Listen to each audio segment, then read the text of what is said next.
Muli po, ako po si Arjuna, Divine Healer ng Team Apo. Itong Divine Healer. Meron lang po akong gusto na makita nyo para ma-amaze din po kayo, no? May nagpatawa sa atin sa papel, babae siya, no? Yan yung pangalan niya, pero hindi ko na gaano ipapakita para hindi naman mabulgar. Ayan po yung gusto ko makita nyo. Nakita na po kayo ng engkanto na may mata sa noo. Itong engkantong lalaki. Tingnan nyo po yung dulo ng ballpen, ha? Tuturo ko po. Ayun yung mata niya, mata, ilong, bibig na nakangiti. Ayun yung, tingnan nyo yung noo niya, mayroon siyang pangatlong mata. Ayan po.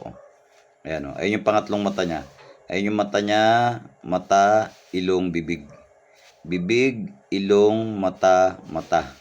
At yun yung third eye niya. Yung buhok niya tiwarik, no, nakatayo. Ayan o, tignan nyo po. Tiwarik yung buhok niya. Ayan po. Zoom natin. Ayan o. Tiwarik yung buhok niya. Ayun, pangatlo niya mata. Mata. Tatlo mata niya. Ayan. Lalaki, engkanto, elemento. Ayan ang kinalabasan ng tao sa papel.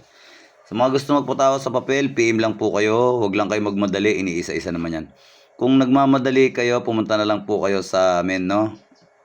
Sa Taguig. Phase 4 Yanko Street. Transmitter po by Village Western. Bigutan po yan. Ayan. Tawag kayo sa